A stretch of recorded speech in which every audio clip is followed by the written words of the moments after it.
공은 국민의힘 지도부로 넘어왔는데 혁신위의 안을 받거나 아니면 무시하거나 그래 알겠는데 우린 안 받을 거야. 만약에 이렇게 된다면 김경진 혁신위원이 말한 것처럼 결국은 시간 끌기용이다. 이게 그대로 받아들여지는 그런 내용 아니겠어요? 어떻게 보세요? 네, 그렇습니다. 뭐 사실은 저는 그렇지 않기를 기대했습니다. 그리고 혁신위가 뭐 당에 뭔가 활력을 제공할 거라고 기대했는데, 근데 이제 제가 이런 한 말씀 드리자면 보수당의 체질이 있습니다. 기존에 이제 국민의힘이 줄곧 대한민국 보수 역사를 관통해오는 그런 보수 정당으로 자리매겨왔는데 혁신을 한다라고 늘 주장해 왔습니다만 그 혁신이 성공했는가를 살펴보면 성공한 그런 결과가 궤적이 별로 없습니다. 오히려 보수 정당은 체질적으로 내부의 혁신보다는 외부에서 뭔가 거대한 위협이 다가왔을 때 그 위협을 극복하기 위해서 살을 깎고 읍참마석하는 이런 모습을 보여왔던 게 과거 역사입니다. 그래서 저는 지금 혁신위는 좀 안타깝습니다만 오히려 이준석 전 대표가 띄우고 있는 신당 같은 것이 기득권 정당인 보수 정당의 체질을 바꾸는 데 있어서 외부의 위협으로 있어서 더 큰 효과를 좀 발휘할 수 있는 그런 지점이 아닌가 이렇게 생각을 해봅니다. 네, 알겠습니다. 자, 혁신위, 혁신안에 대해서 적극적으로 답을 내야 한다는 국민의힘 내 목소리는 축이 있습니다. 지도부에서는 대표적으로 김병민, 장해찬 이 두 최고위원을 들 수가 있는데요. 뭐 공통적으로 현역 의원이 아니죠. 글쎄요, 좀 현역 의원이냐 아니냐에 따라서도 친윤 인사지만 좀 다른 느낌인 것 같습니다.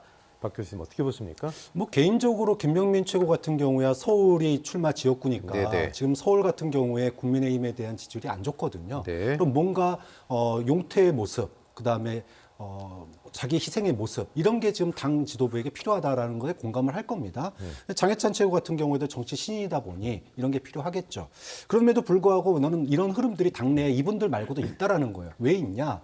사실은 혁신위가 김경진 혁신위 대변인 말처럼 국면 전환용 시간 끌기 측면이 분명히 있었거든요. 그럼 결국은 인요한 체제로 하다가 안 되니까 다음 체제가 나와야 돼요. 그럼 다음 체제가 나오려면 혁신위를 부정하면 안 됩니다. 혁신위가 못한 걸 누군가는 해야 된다라는 걸로 나오는 거죠. 그 누구가 누구냐? 바로 한동훈 장관 카드가 나오는 거죠. 네. 그걸 깔기 위해서 김병민, 장해찬 최고위원이 지금 밑자락 깔고 있다. 그게 뭐 비대위로 나올지 아니면 조기 선대위로 나올지 모르겠지만 다음 카드, 한동훈 카드를 끌어오기 위한 일종의 저는 물밑 전략이 지금 하고 있는 거 아니냐 이렇게 봅니다. 저는 그 김병민 그리고 장해찬 두 젊은 정치인들에게 좀 아쉬움이 있는데 만약에 김기현 지도부에 대한 혁신위와의 충돌 과정에서 이 두 사람이 결기를 보이고 만약에 최고위원직을 사퇴하고 던졌다면 그러면 지금 상황이 어떻게 바뀌었을까?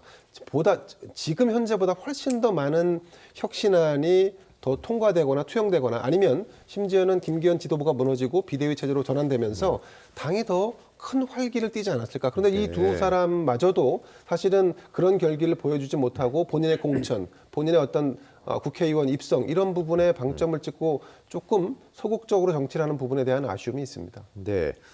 김기현 대표는 지금 뭐 비대위가 아니라 조기에 공천관리위원회를 띄울 거다 이런 관측도 있는데 거기에 대해서 어떻게 예상하세요?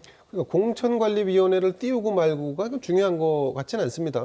그건 뭐 기술적인 부분이고 절차적인 부분이기 때문에 어차피 시간이 다가오면 지도부가 그런 결정을 해야 되고 공관위를 띄워야 되죠. 그보다 더 중요한 것은 뭐냐면 선거 판세를 바꿀 수 있을 만한 전략과 뭐 그런 준비가 되어가고 있는가. 지금 지도부는 그런 역할을 할 수 있는가에 대한 답을 내놔야 되는데 근데 아시겠습니다만 지금 내년 총선에 있을 상수는 정권 심판론이고 변수라고 한다면 전략과 혹은 진영을 결집할 수 있는 나름의 어떤 변수를 모색해가는 것인데 저는 김기현 지도부가 그런 거를 해낼 수 있는가에 대한 신뢰를 국민들에게 혹은 보수 진영에게 주지 못하고 있는 것이 아닌가 하는 생각을 한편으로 해봅니다. 알겠습니다. 두 분과 말씀 여기까지 나누겠습니다. 박창환 교수, 김대현 평론가 고맙습니다.